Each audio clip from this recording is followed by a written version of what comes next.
Petikan Alkitab untuk Kubah adalah daripada Kejadian 2 ayat 15. Tuhan Allah mengambil manusia itu dan menempatkannya di dalam Taman Eden untuk mengejarkan serta memelihara taman itu. 샬롬 성가대의 찬양과 니시 오케스트라의 연주가 있겠습니다. 사랑하는 성도 여러분, Saudara dan saudari yang saya kasih dalam Tuhan Yesus, semua anggota Mamin dari Gereja Cawangan dan Gereja Tempatan, penonton GCN dan semua anak Tuhan yang menghadiri ibadah ini dalam talian. Ini ialah penjelasan tentang kejadian sesi ke-60.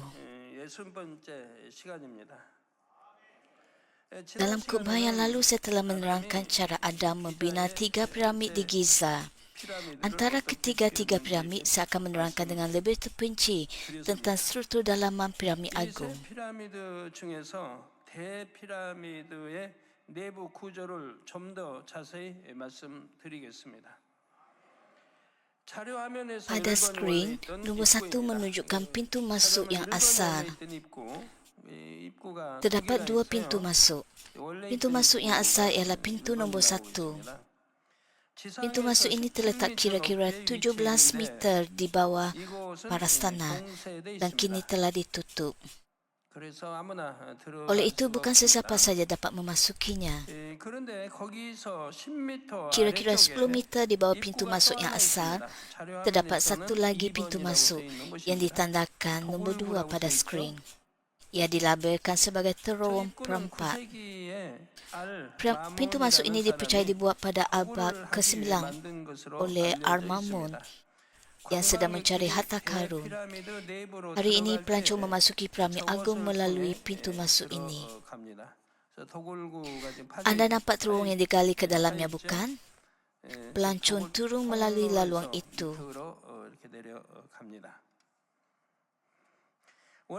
Dengan menggunakan pintu masuk yang asal sebagai titik rujukan, saya akan menerangkan struktur dalaman piramid agung. Dari pintu masuk nombor 1, sebuah laluan menurun condong ke bawah pada sudut kira-kira 26 darjah. Jarak laluan menurun ini kira-kira 105 meter dan laluan ini bertemu dengan laluan mendatar yang lebih pendek iaitu kira-kira 9 meter panjang.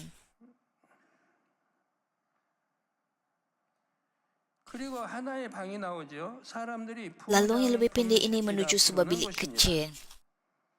Bilik ini dikenali sebagai bilik bawah tanah atau bilik rendah. Ia dilabelkan sebagai nombor 3 pada skrin. Kira-kira 28 meter ke bawah laluan menurun dari pintu masuk yang asal, laluan menaik bermula, condong ke atas pada sudut sekitar 26 darjah. Selepas mengikuti laluan menaik selama kira-kira 40 meter, anda akan sampai ke satu persimpangan.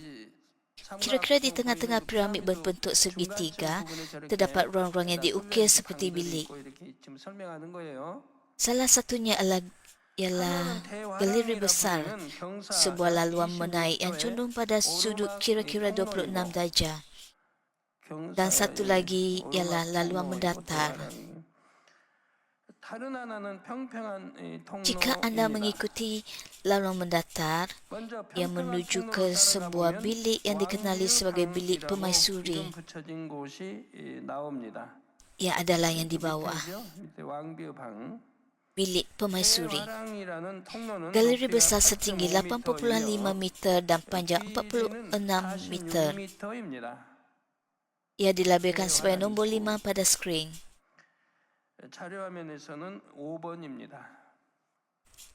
Meneruskan perjalanan melalui galeri besar akan membawa anda ke tempat yang dipanggil bilik raja.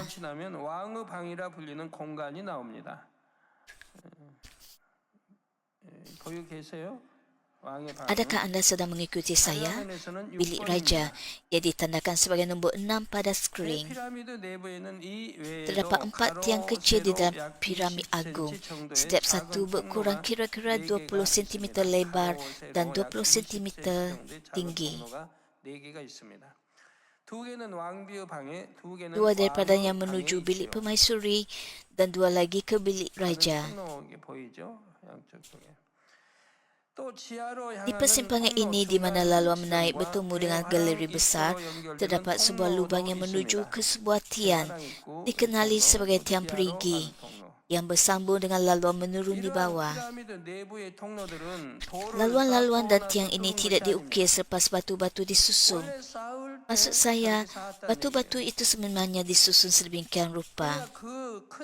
Dalam erti kata lain, batu-batu besar tersebut, setiap satunya digunakan untuk menciptakan laluan-laluan ini telah dipotong dan disusun dengan sempurna sejak awal. Ini adalah sesuatu yang tidak dapat difahami oleh sains moden. Kekerasan batu-batu ini sangat tinggi, namun pada zaman dahulu, bagaimana mereka berjaya membuat lubang yang begitu tepat dan bagaimana mereka menyusunnya dengan begitu tepat untuk membentuk laluan-laluan ini? Perkara-perkara ini masih menjadi misteri dan di luar pemahaman kita.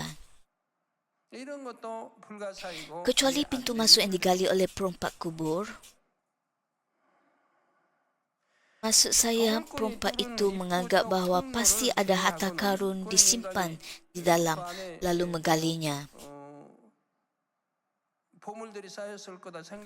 Selain laluan itu, semua laluan lain dibentuk semasa batu-batu disusun mengikut reka bentuk yang tepat.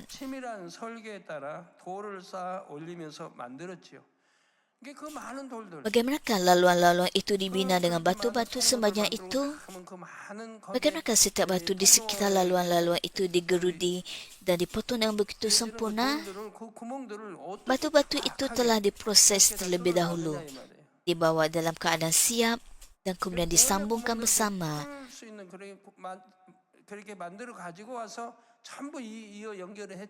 Bukan orang mengorek laluan selepas piramid siap dibina.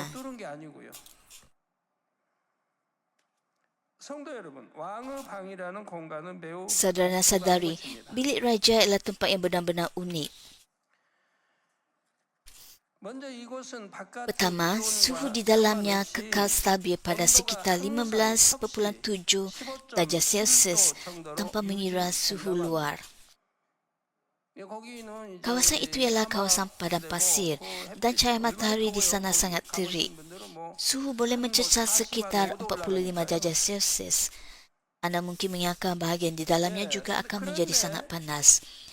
Tetapi secara mengejutkan, ia tidak demikian.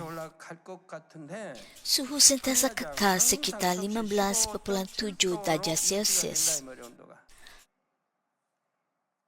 Selain itu, saiz bilik raja termasuk lebar, panjang dan pelbagai keseimbangan seni binanya direka berdasarkan nisbah emas. Nisbah emas ialah 1:1.6. 황금비는 1대 1.6입니다. Oleh itu, ukuran bilik raja termasuk lebar, panjang dan keseimbangan seni binanya direka berdasarkan nisbah emas, yakni nisbahnya ialah 1:1.6. Nisbah ini dikatakan sebagai keseimbangan yang paling harmoni dan menyenangkan mata manusia. Itulah sebabnya nisbah emas digunakan secara meluas dalam bidang seperti seni bina, ukiran dan lukisan. Sebelumnya saya mengatakan bahawa terdapat dua tiang kecil di bilik raja. Jika anda memanjangkan garis tiang pada dinding utara, ia akan sampai ke bintang utara. Anda dapat melihatnya di sana sekarang. Jika anda memanjangkan garis ke arah utara, ia sejajar tepat dengan bintang utara. Itulah titik penjajaran yang tepat, yakni secara khusus tepat dengan bilik raja.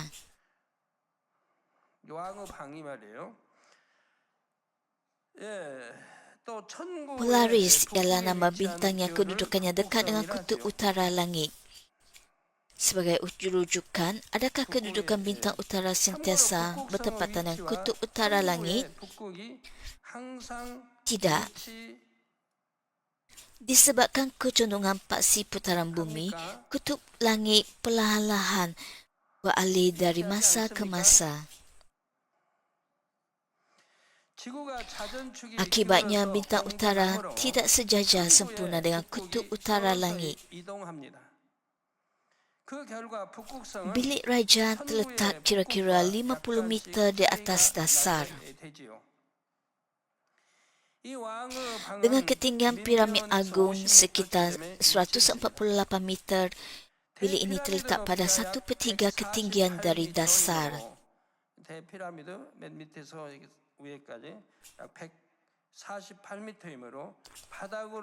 Oleh itu, jika anda membahagikannya kepada 3, bilik ini terletak pada bahagian pertama. Dikatakan bahawa suatu tenaga atau kuasa unik beroperasi di ruang ini yang terletak pada 1/3 ketinggian piramid segi empat itu. Banyak fenomena berlaku yang tidak dapat dijelaskan oleh sains moden. Selepas ini saya akan menerangkan yang lebih terperinci apa fenomena tersebut dan mengapa ia berlaku. Saudara dan saudari, orang menganggap Sphinx Agung sebagai satu lagi keajaiban bersama Piramid Agung Giza. Sphinx berdiri di hadapan piramid tengah antara ketiga-tiga piramid. Ia mempunyai kepala manusia dan badan singa serta menghadap ke timur. Mengapakah ia menghadap ke timur? Anda dapat memahaminya daripada Alkitab. Panjang Sphinx kira-kira 74 meter dan tingginya 20 meter. Sphinx ini diukir daripada sebongkah batu tunggar. Sungguh menakjubkan bahawa batu sebesar itu wujud.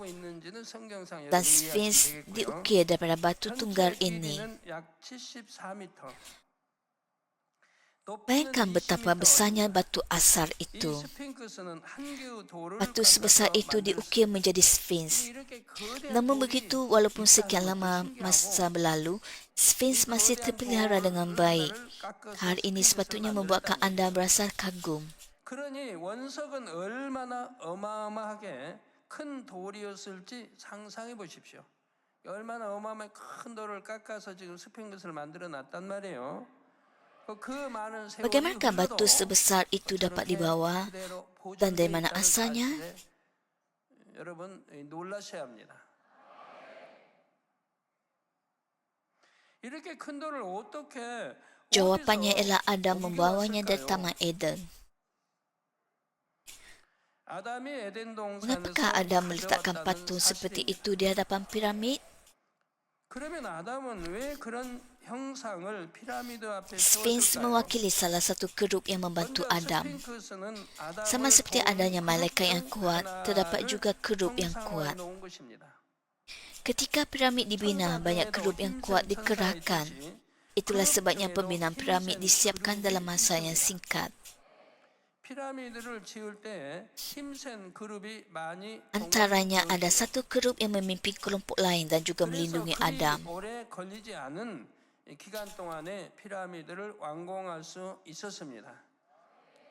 Dia ialah ketua kerup yang perkasa.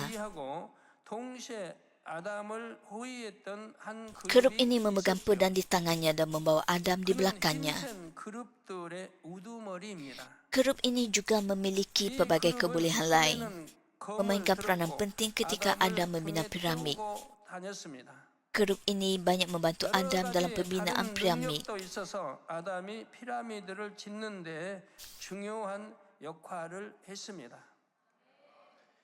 그룹들은 아담이 피라미드를 짓는데 많은 도움을 주었던 것입니다. Sebagai penghargaan, Adam mengukir imej kerup ini dan meletakkannya di hadapan piramid. Itulah Sphinx. 이것이 바로 스핑크스입니다. Di Taman Eden, kerup juga memainkan peranan seperti menghalang iblis daripada menceroboh Taman Eden. Ada catatan bahawa kerup menjaga bahagian timur Taman Eden. Sphinx juga diukir dengan menghadap ke timur. Sphinx itu kelihatan seolah-olah sedang menjaga 3 piramid.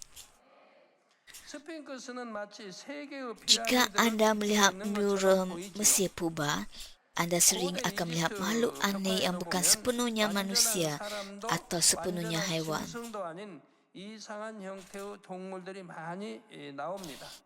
이집트 Jika anda pergi ke Mesir dan melawat muzium mereka, anda akan melihat banyak patung seperti itu. 많이 볼 수가 Ada yang berkepala helan dan berbadan manusia. 머리에 사람의 몸, Ada berkepala anjing dan 베어 berbadan 머리에 manusia. 사람의 몸을 한 것도 있지요. Dalam mitos 그리스 Yunani, 신화에는 ada makhluk yang berbadan manusia 간 tetapi 말, berkaki kuda. 절반은 사람 절반은 말.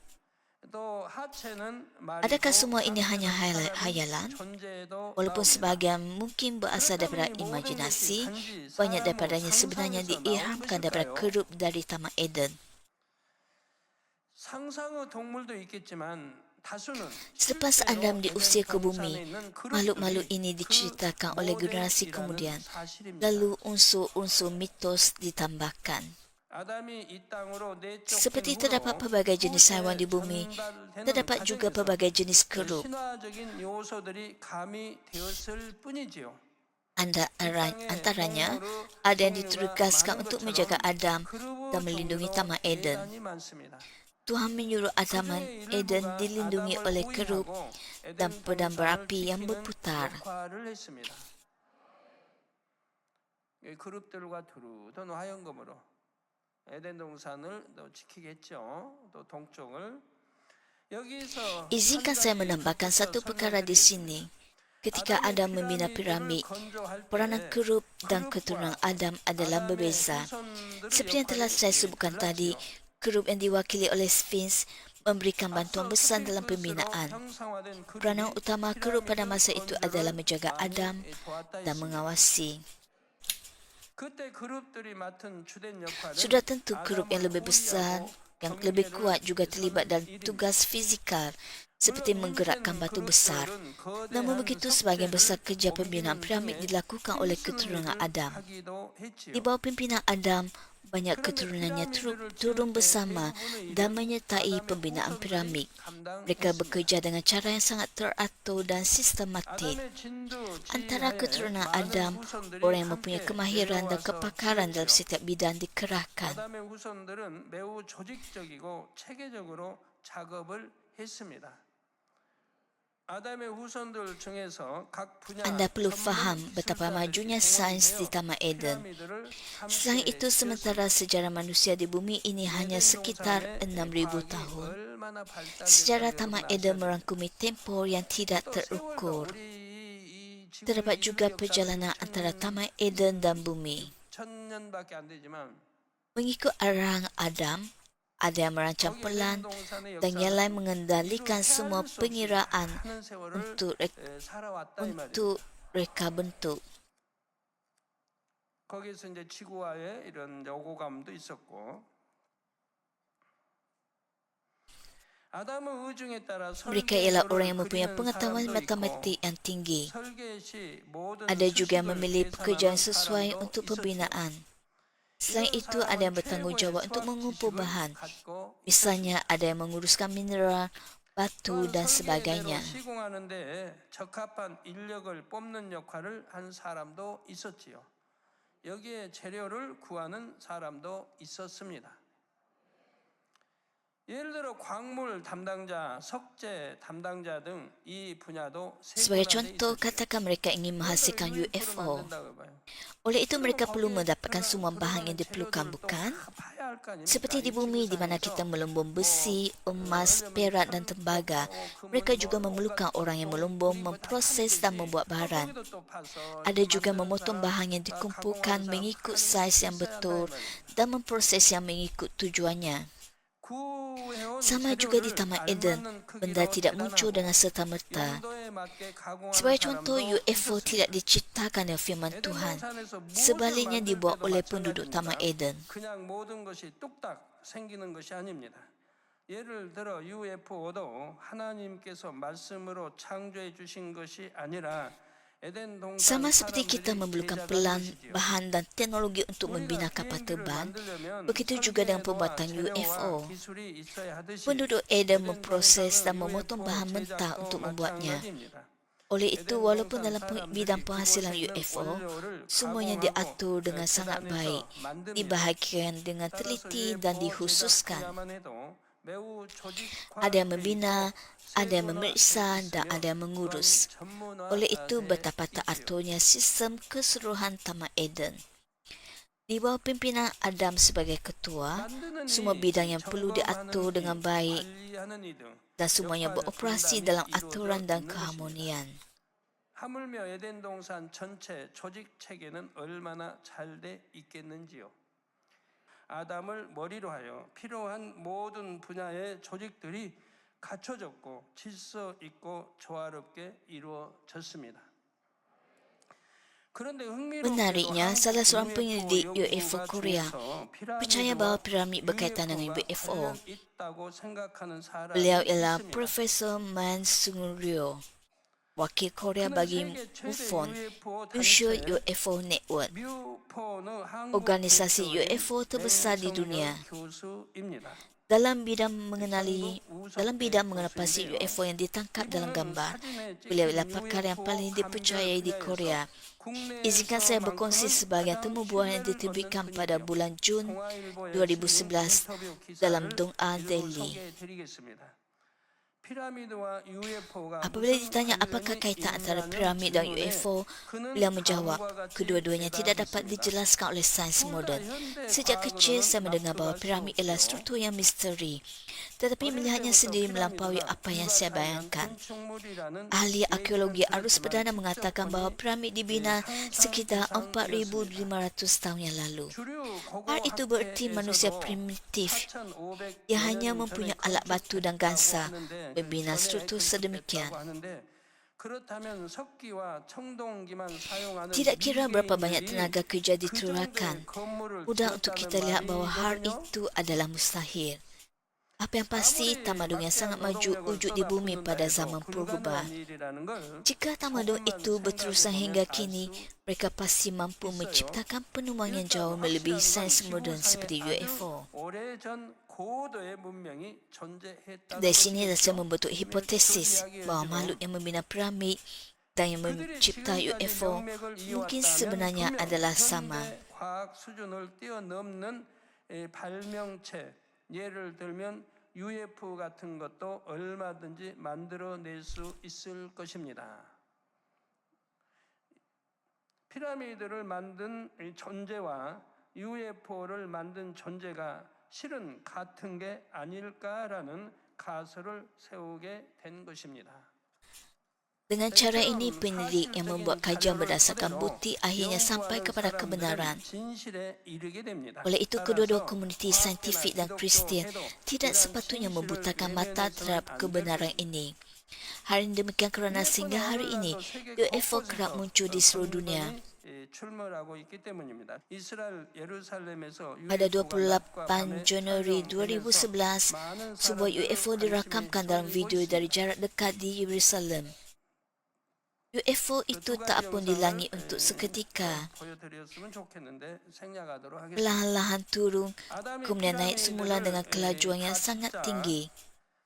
Pada mulanya ada perdebatan sama ada cahaya dalam video itu benar-benar UFO atau tidak. Namun begitu, video lain yang merakamkan pemandangan yang sama dari lokasi berbeza pada masa yang sama juga ditayangkan. Saudara dan saudari, apabila Adam selesai membina piramid, Tuhan mencipta ruang khas di dalam piramid di mana roh dan jasmani dapat wujud bersama. Tuhan membuka pintu rohani yang menuju langit kedua.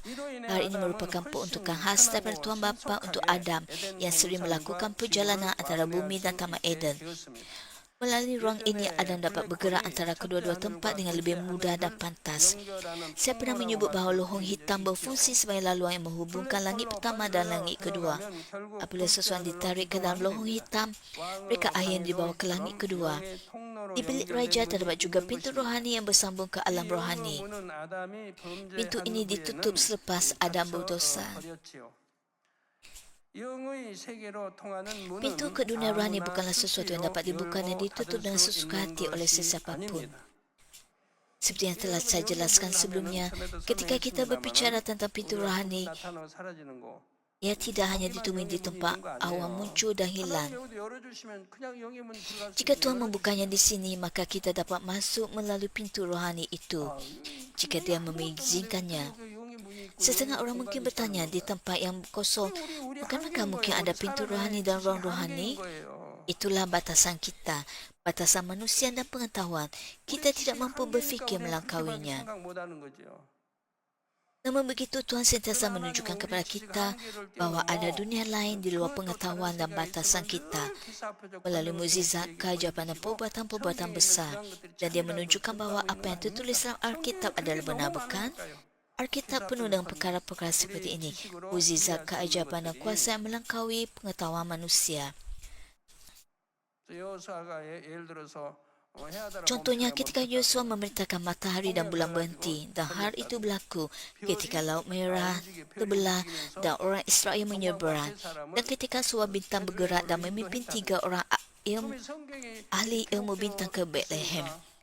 Oleh sebab semua ini tercatat dalam Alkitab, semuanya adalah benar.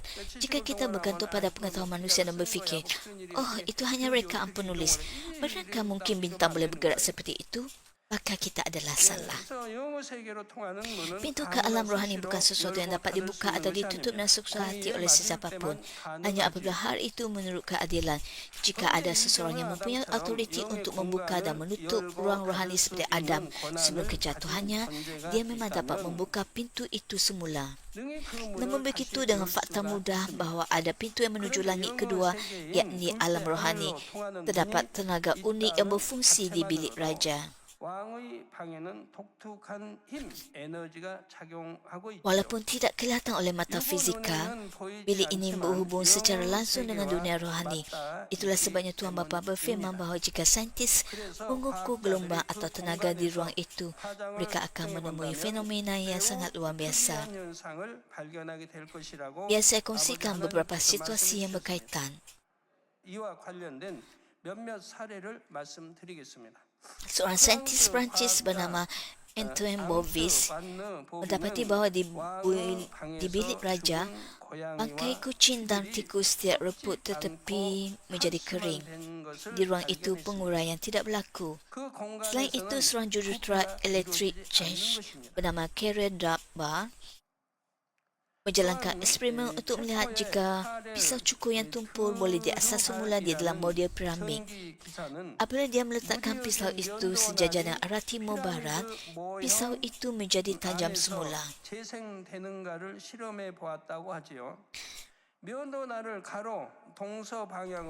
Pada tahun 1979, pasangan Amerika Dr. Nelson dan isterinya menggunakan kamera Kirlian untuk membuktikan secara saintifik aliran tenaga di dalam piramid.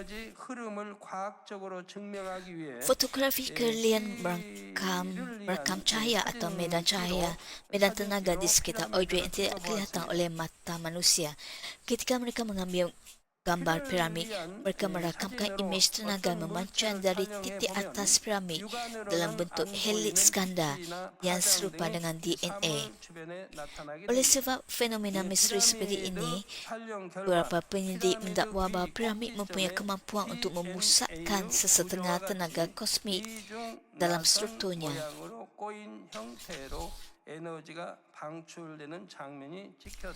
Terdapat beberapa orang memberikan kesaksian tentang pengalaman rohani di dalam piramid. Pertama, ketika Napoleon menyerang Mesir pada tahun 1789, dia menunjukkan minat yang besar terhadap piramid. Dia membawa bersama banyak ahli arkeologi, ahli astronomi, juru ukur dan jurutera dan menyuruh mereka meneroka dan mengukur piramid serta membuat pelan. 먼저 나폴레옹은 1789년 이집트를 침공했을 때 피라미드에 지대한 관심을 보였습니다. Dan Napoleon menghabiskan satu malam bersendirian di bilik raja Piramid Agung. Keesokan paginya, Napoleon keluar dari piramid dengan wajah yang kelihatan terganggu, seolah-olah dia sangat terkejut oleh sesuatu. Pembantunya bertanya jika ada sesuatu yang mengganggu telah berlaku, tetapi dia tidak mengatakan apa-apa. 몹시 떨고 Bertahun-tahun 있었다고 kemudian 합니다. ketika Napoleon hampir 측근들이 무슨 불미스러운 일이라도 있었는지 물었으나 그는 pada hujung 아무 말도 hayatnya, 하지 않았죠. salah seorang pembantu 여러 rapatnya 해가 bertanya 지나 kepadanya, 나폴레옹의 임종이 임박했을 때 adakah sesuatu benar-benar berlaku di bilik itu? Napoleon hampir-hampir ingin mengatakan sesuatu, tetapi kemudian mengelak dan pernah menjawab. Katanya, kamu tidak akan percaya saya. Jadi apa gunanya saya memberitahu kamu?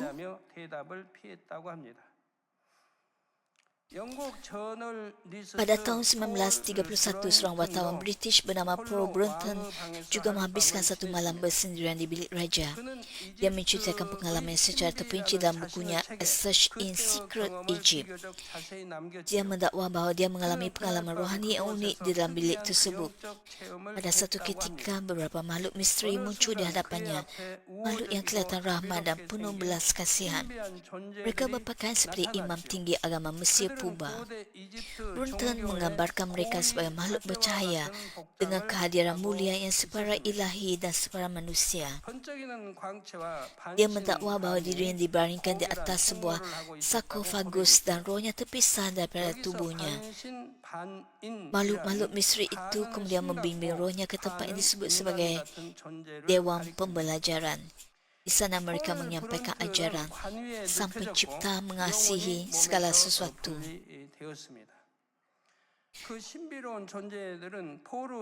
Mereka juga berkongsi pengetahuan tentang tamadun purba, mengatakan bahawa piramid-piramid ini dibina pada zaman Atlantis. Dia diberitahu tentang masa sebenar piramid itu dibina. Menurut legenda Mesir, Atlantis merupakan sebuah tamadun agung yang berkembang sekitar tahun 9600 sebelum Masihi. Seorang lelaki bernama Edgar Cayce turut mendakwa bahawa pembina piramid ini ialah orang Atlantis. Dia dikenali sebagai seorang penyembuh psikik terkenal di peringkat antarabangsa dan individu yang memiliki kebolehan rohani. Ketika dalam keadaan haya hipnosis, dia mengatakan bahawa piramid-piramid itu dibina sebelum tahun 10,000 sebelum Masihi. Dan semasa pembinaannya, suatu tenaga semenjadi digunakan untuk mengangkat dan menggerakkan batu-batu besar di udara. Banyak lagi orang mengalami pengalaman mistik di situ. Ada yang mendakwa bahawa ketika mereka bersendirian di bilik raja, mereka mendengar bunyi seperti choir sedang menyanyi. Setiap orang yang memeditasi di bilik tersebut memberikan kesaksian serupa tentang pengalaman rohani mereka. Menurut orang Badawi yang tinggal berhampiran piramid, suatu cahaya biru ilahi kerap muncul di puncak piramid dan mengelilinginya. Cahaya biru ini telah dilihat selama ratusan tahun. Semakin piramid dikaji, semakin banyak misteri yang ditemui. Mungkin ini sesuatu yang semula jadi.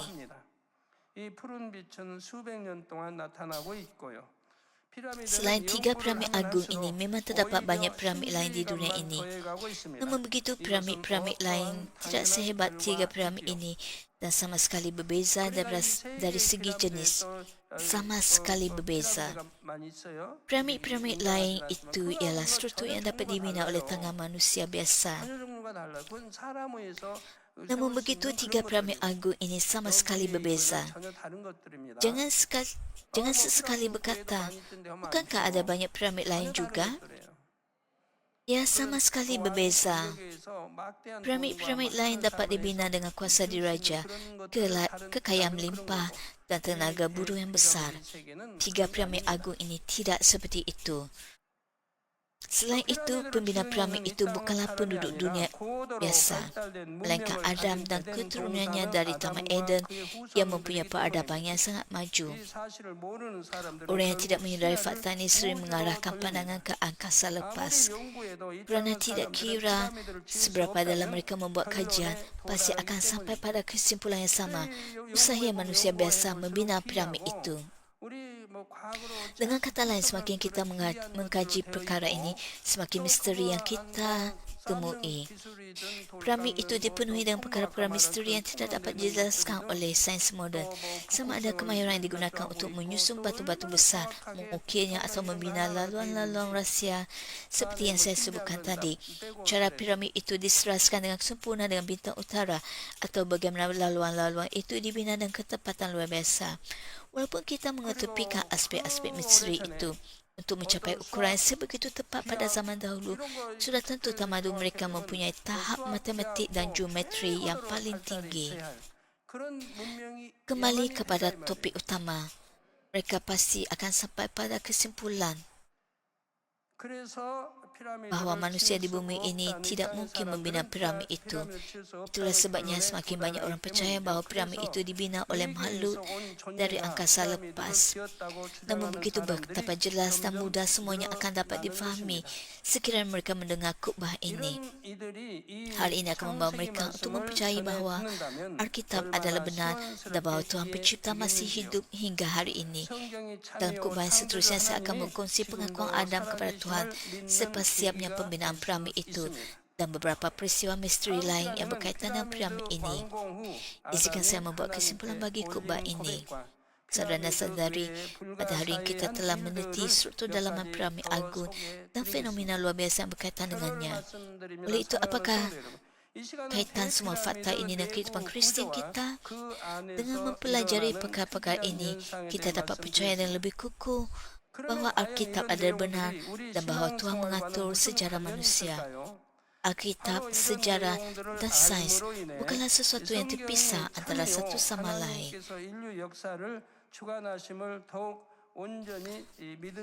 2 Timotius 3 ayat 16 menyatakan,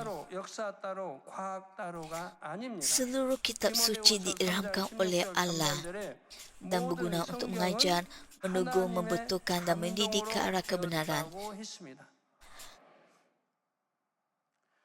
Alkitab mengandungi kebenaran yang mendalam dan padat yang hanya dapat kita fahami melalui ilham oleh Roh Kudus. Sejarah manusia bermula apabila Adam berdosa dan diusir keluar dari Taman Eden ke bumi. Namun begitu, sejarah manusia ini hanyalah seperti hujung iceberg. Seperti iceberg yang sebahagian besarnya tersembunyi di bawah permukaan laut. Tempoh sebelum sejarah manusia adalah jauh lebih panjang.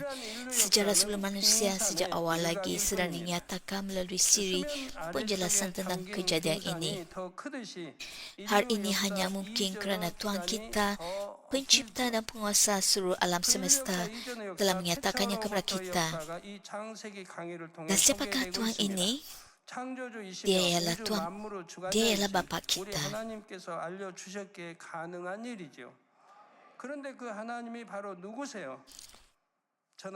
Saudara dan saudara yang saya kasihi, saya menggalakkan anda semua untuk hidup sebagai anak-anak Tuhan dengan kebanggaan rohani.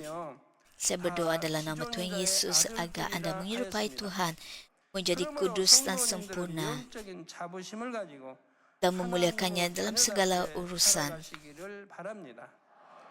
하나님을 닮아 거룩하고 온전한 자가 되어 범사에 하나님께 영광을 돌리시기를 주님의 이름으로 축원합니다.